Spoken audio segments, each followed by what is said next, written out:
Children, let us continue the chapter circle. Now let us discuss about the angle subtended by a chord at a point.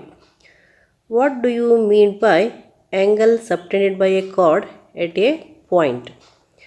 Now you consider a chord PQ. Now let us take this line PQ first. PQ is a line segment and R is a point not on the line PQ. R is a point, but this point is not on the line PQ, and you join PR and QR. Now you will get a angle at a point R, and that angle is named as angle R, or you can name it as angle PRQ.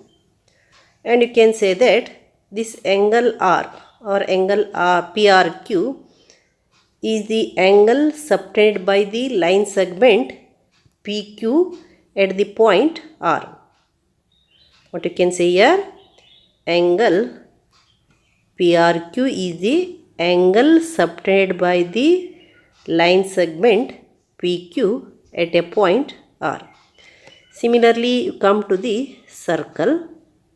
Here PQ is a line segment, that is nothing but a chord, and by this chord there are many angles subtended. One is at a point R, and the other one is at a point O, and the other one is at a point S.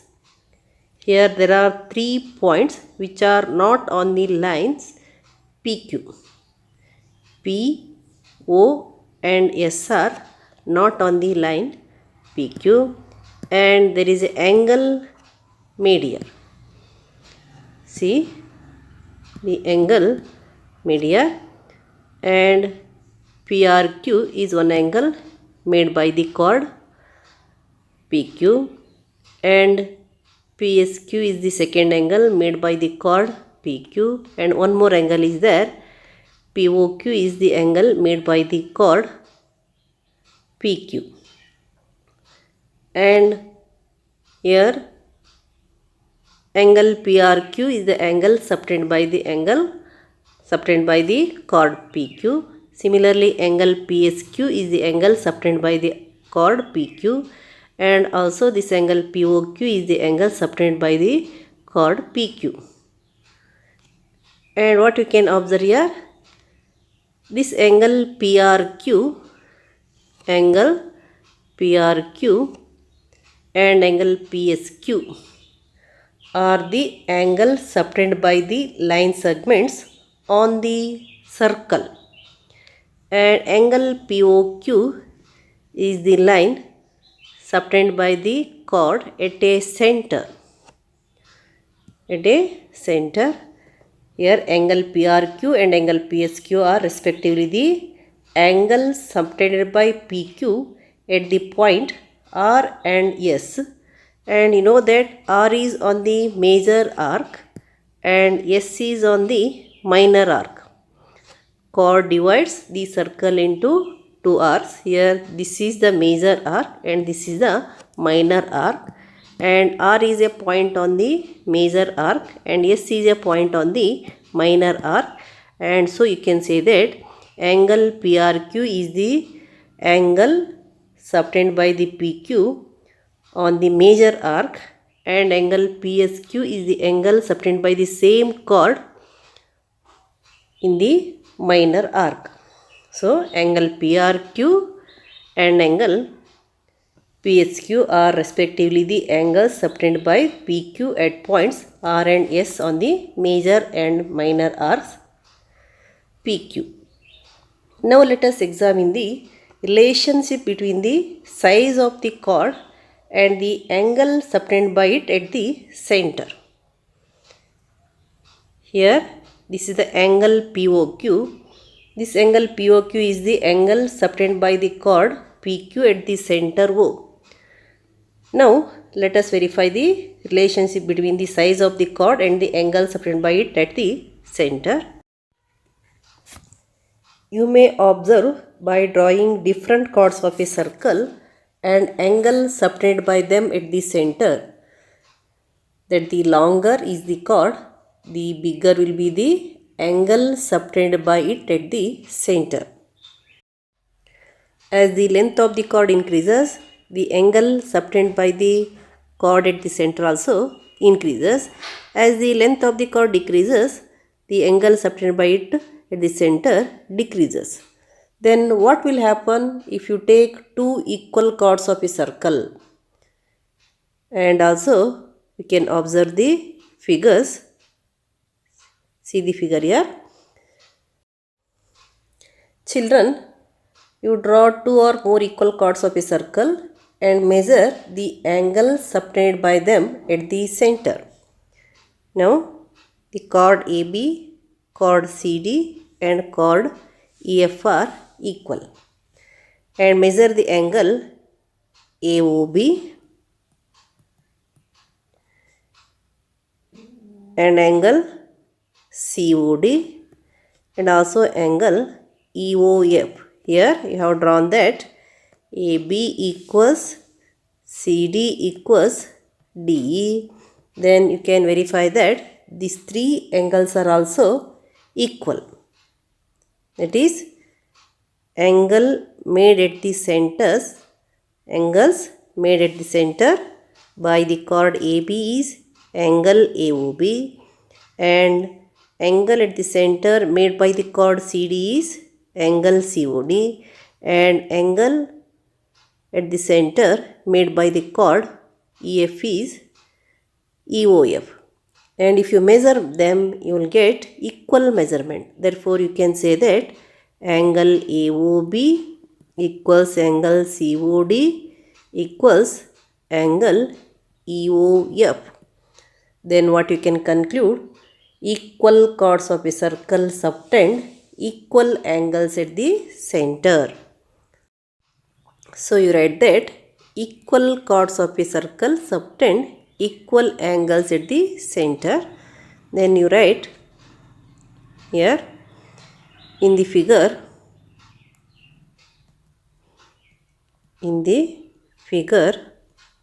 what is equals what? AB is equals to CD. AB equals CD. Therefore, you can say that angle AOB, that is the angle made by the chord AB at the center, that equals angle COD, that is the angle made by the chord CD at the center O. So here equal chords of a circle subtend equal angles at the center. And what can you say about the chords of a circle which subtend equal angles at the center? Now you do an activity. Take a tracing paper and trace a circle on it. Cut it along the circle to get a disc. As its center, draw the angle AOB. Draw an angle AOB and draw an angle COD at the centers. Here you draw these two angles in such a way that this angle AOB must be equals to angle COD. First you draw one angle AOB and draw the other angle COD, which is equals to angle AOB. AOB and COD are equal. Cut the disc along the line AB and CD. Here you cut this part and this part. You will get these two parts. Means you will get two segments. Let us take, this is the AXB and this is the CYD. So you take, this is AXB and this is CYD. You will get two segments, AXB and CYD. If you put on the other, they cover each other. It means AB coincides with CD. So you can conclude that AB is equals to CD. AB is equals to CD. So you got that the chords are equal. So you have seen it for this particular case. Try it out for other equal angles too. The chords will all turn out to equal because of the following statement, that is, if the angle subtended by the chords of a circle at the center are equal, then the chords are equal. So what you can conclude here, if angle AOB is equals to angle COD, then AB must be equals to what? CD. So you write in the figure,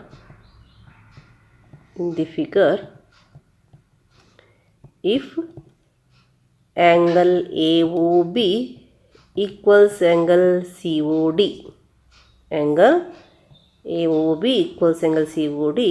then what? Then AB equals CD. So if the chords are equal, angles subtended by them at the center are equal.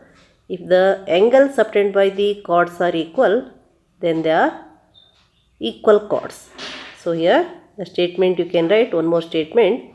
If the angle subtended by the chords of a circle at the center are equal, then the chords are equal. So it is clear that if the chords of a circle are equal, they subtend equal angle at the center. If the chords of a circle subtend equal angle at the circle, then the chords are equal. That is the nature of the equal chords. Now let us discuss about the perpendicular from the center to a chord. Children, you do one activity. Draw a circle on a tracing paper. Let O be its center. Let its center will be O. And you draw one chord. Fold the paper along a line through O so that a portion of the chord falls on the other. Here what you have to do? Fold that paper along a line which passes through the center of the circle. So the portion of the chord falls on the other. Let the crease cut AB at the point M and angle OMA equals angle OMB. Angle OMA equals angle OMB, and you know that both are equals to 90 degree. So you can say that OM is perpendicular to AB, and also the point B coincides with A. The point A and B coincides with each other. Then now you can say that this MA is equals to MB. MA and MB are equal. So here joining OA and OB, you can prove that the triangle OMA, what you are going to get, is congruent to triangle OMB, and then you can say that here the perpendicular drawn from the center of a circle to a chord bisect the chord.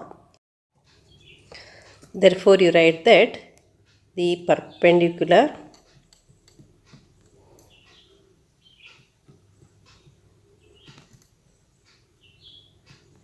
from the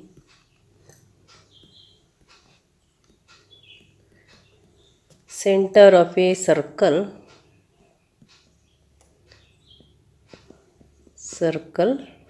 to a chord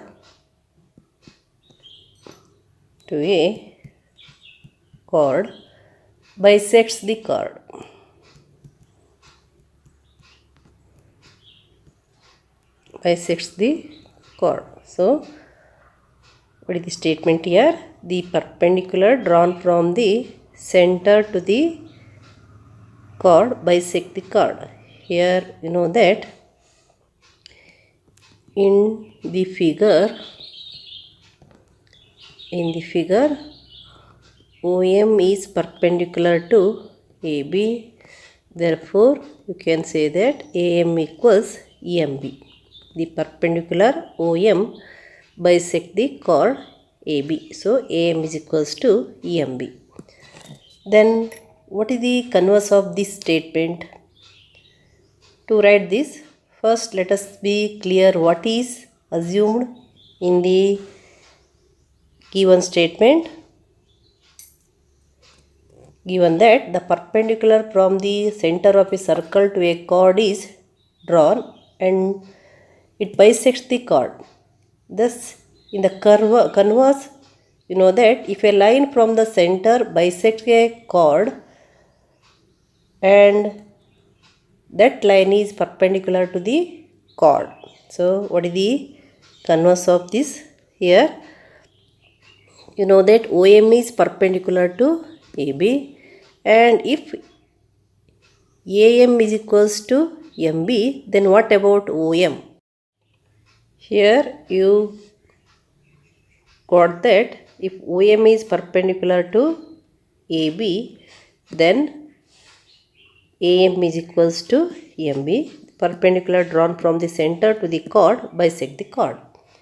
Then the converse of the statement is the line drawn through the center of a circle to bisect a chord is perpendicular to the chord. Here, if the line is drawn from the center to bisect the chord, if OM bisect the chord AB, then this OM is perpendicular to AB. So, write the converse of the above statement. So, write that the line drawn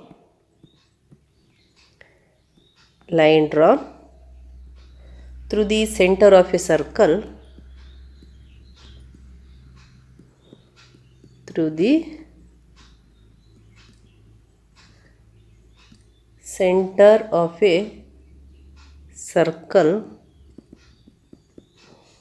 to bisect a chord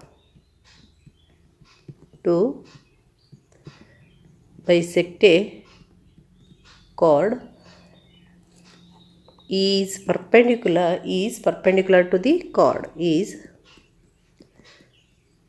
perpendicular to the chord, So, here you can write that in the figure if AM equals MB, then what? OM perpendicular to AB. It means if OM bisects AB, then OM is perpendicular to AB. That is, if OM bisects AB, then OM is perpendicular to AB. OM is perpendicular to AB. The line drawn through the center of a circle to bisect a chord is perpendicular to the chord.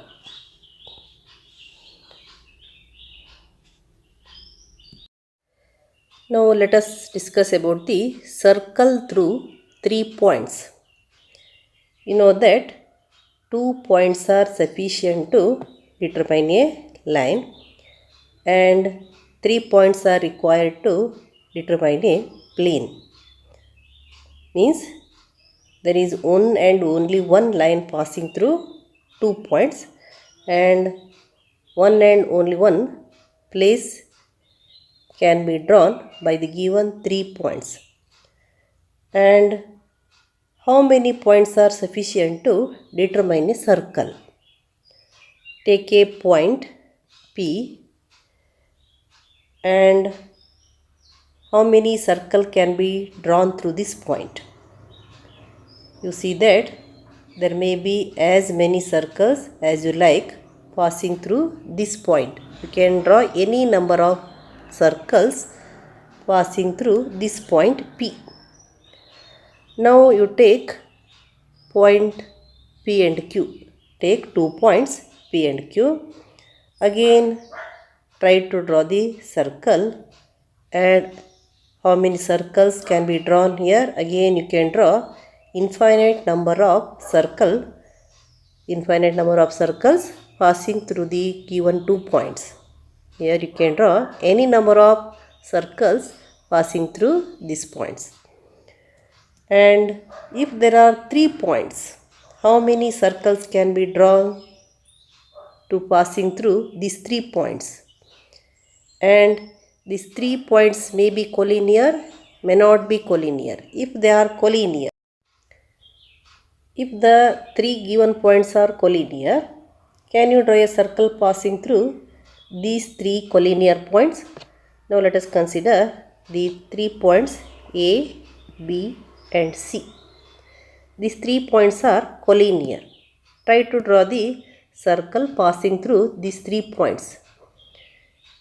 Here you can observe that it is not possible to draw a circle passing through all these 3 points which are collinear. Here one point lies outside the circle. The third point will lie inside or outside the circle passing through 2 points. Here if the circle is passing through these 2 points, the third point C will lie outside. If the circle is passing through these 2 points A and C, this point will lie inside. So it is not possible to draw the circle through 3 points which are collinear. The third point will lie outside or inside the circle when the circle is passing through the two points of the given 3 points. Then let us take 3 points which are not collinear, which are not on the same line. Now let us try to draw the circle passing through the given 3 points which are non-collinear. How will you draw the circle passing through these 3 points? Here first you join the point A and B, or A and C, or B and C. You will try to get 2 lines here, and draw the perpendicular bisector to these 2 lines AB and BC. Now you will get, the method of drawing the perpendicular bisector. Take more than half and draw the perpendicular bisector. Here also you take more than half and draw the curve to bisect. You will get a perpendicular bisector, and the point at which both the perpendicular bisector meet becomes the point of this circle which passes through the point A, B and C. Now you can say that there is one and only one circle passing through 3 given points which are non-collinear. Observe here, PQ is a perpendicular drawn to the line AB, and RS is a perpendicular which is drawn to the line CB, and both the perpendicular meet at a point O. With O as center, you can draw a circle, and that circle passes through all the 3 points.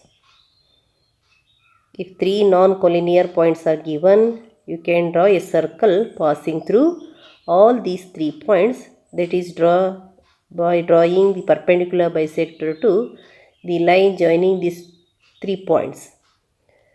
So you can conclude that there is one and only one circle passing through 3 given non-collinear points. So write that, what you can write, there is one and only one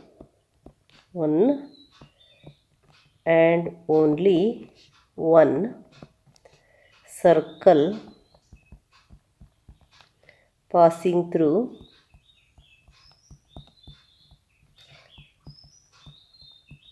passing through 3 given non-collinear points.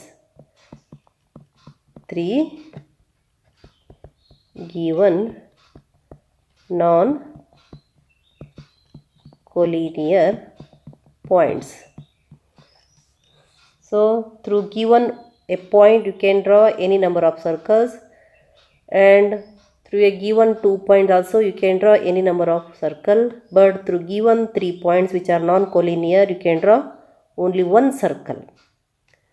Here through one point you can draw many circles.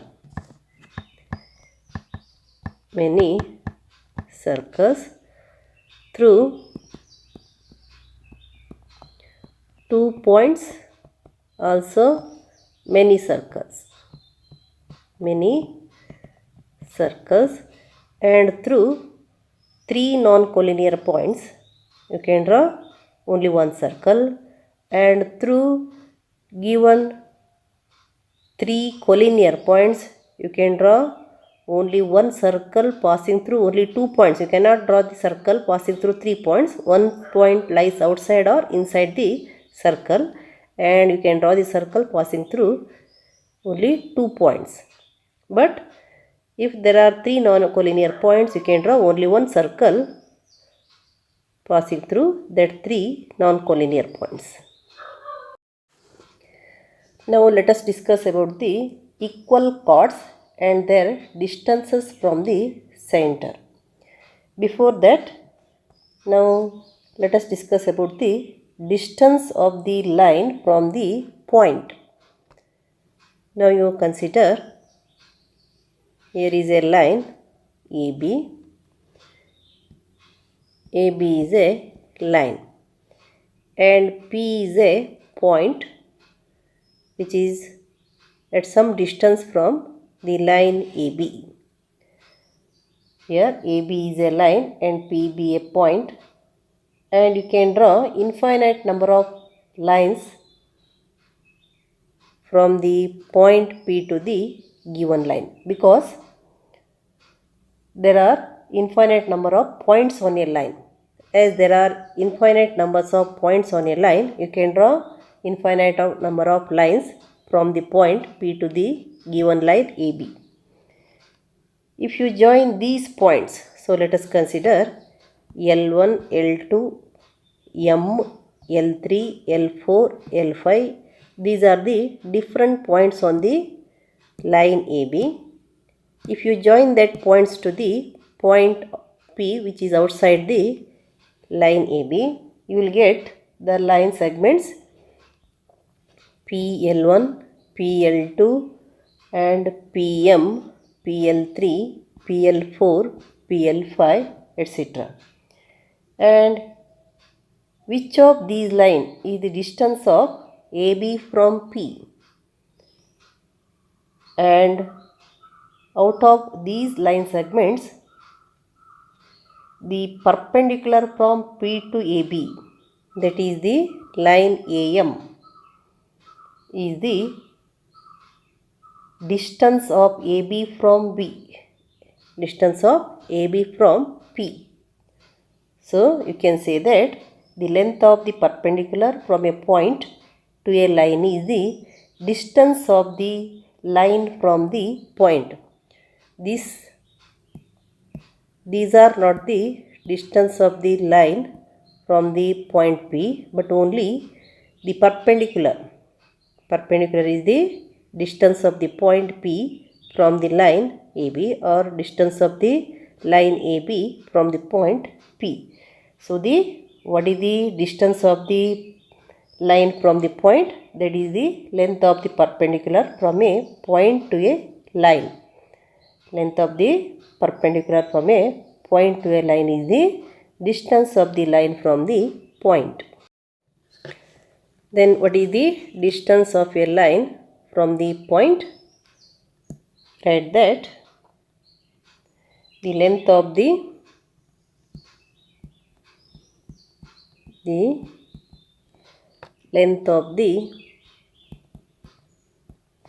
perpendicular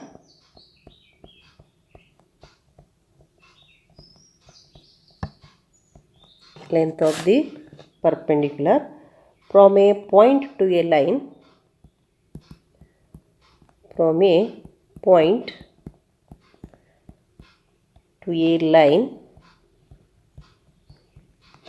is the distance of the line from the point.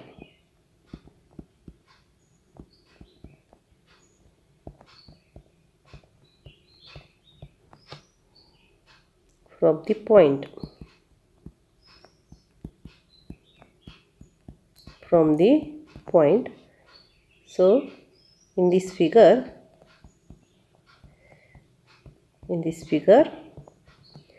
PM is perpendicular to AB. Therefore, PM is the distance of AB from the point P.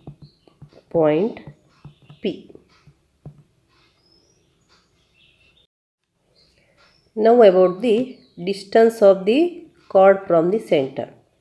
How will you get the distance of the chord from the center? That is drawing the perpendicular from the center to the chord. Center to the chord. Here OM is the distance. Here also ON is the O-N is the distance. And here there are chords AB, CD, and OM is the distance of the chord AB from the center O, and ON is the distance of the chord CD from the center. And same is here we have taken. And you know that a circle can have infinitely many chords. And observe, by drawing chords of circle, that is of longer chord and smaller chord, you know that longer chord is nearer to the center than the smaller chord. The length of the chord increases means its distance from the center decreases. Longer chord is nearer to the center than the smaller chord. And observe it by drawing several chords of a circle of different lengths and measuring their distance from the center. Draw the chords of different length and measure the distance of all the chords from the center. Then you can conclude what you can conclude. The longer chord is nearer to the center than the smaller chord. And what about the distance of the diameter? You know that diameter passes through the center. Center lies on the diameter. Center lies on the diameter. So the distance of the diameter from the center is 0. If a point lies on the line, then the distance of that point on the line is 0. If the point lies on the line, the distance of the line from the point is 0. So the center lies on the diameter. Therefore the distance of the diameter from the center is 0. And also you know that it is the biggest chord of the circle. Since the center lies on it, you can say that the distance is 0. And observe the relationship between the length of the chords and the distances. As already discussed, you know that the longer chords are nearer to the center than the smaller chord. You do one activity. Draw a circle of any radius on a tracing paper. Draw two equal chords. And also the perpendicular to that chords. So let us name it as the chords are AB and CD, and the perpendiculars are OM and ON. OM is the perpendicular to AB and ON is perpendicular to CD. Fold the paper so that D must lie on B. D must fall on B and C must fall on A. fold in such a way that fold the figure so that D falls on B and C falls on A. And you can observe that O lies on the crease and N falls on M. O lies on the crease and N falls on M. This M and N are also coincides. Then what you can say here? OM is equals to ON. And repeat the activity by drawing congruent circles with centers O and O dash and taking equal chords. Here you draw the circle which are the congruent circles. Means you know what are congruent circles. The circles are having equal radii and here the center of this circle is O and the center of the other circle is O dash, but they are having same radii. And again draw perpendicular OM and O dash N. Cut the circular disc and put it on the other so that AB must coincide with CD. Then you will find that O and O dash coincides and M and N also coincides. O dash coincides, M and M also coincides. So here what you can conclude? As the chords are equal, the distance from the center is also equal. Equal chords are at equidistant from the center. So we can conclude that equal chords of a circle or equal chords of congruent circles are equidistant from the center or centers. So you take equal chords of a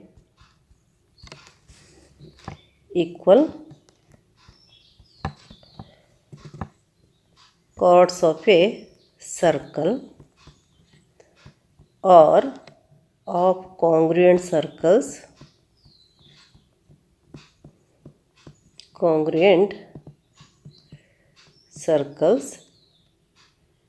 are equidistant from the center. Equidistant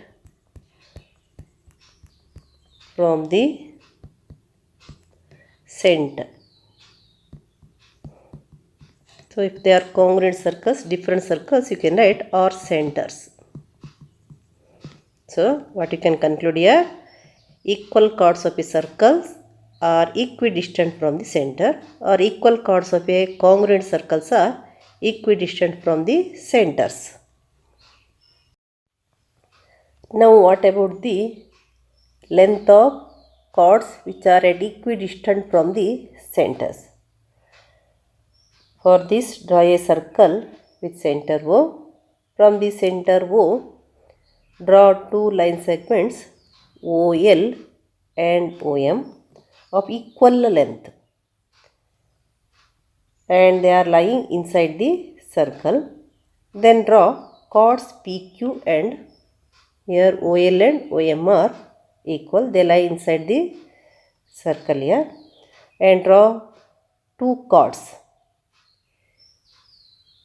PQ and RS which are perpendicular to OL and OM respectively. Here draw the chord PQ perpendicular to OL and draw the chord SR perpendicular to OM and measure the length of PQ and RS. Measure the length of PQ and RS, and what you can observe here, both are equal. Repeat the activity for more equal line segments and drawing the chords perpendicular to the line segments. Here what you have done, in the first step you have drawn the equal line segments, OL and OM are equal. In the next step you have drawn the perpendicular to OL and OM, and you found that PQ is equals to RS. PQ equals RS. Then what you can conclude here? Chords equidistant from the centers of a circle are equal in length.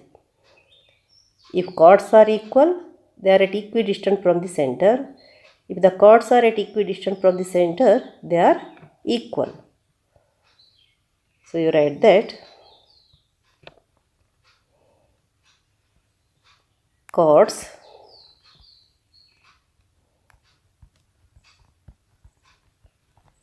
equidistant from the center of a circle, equidistant from the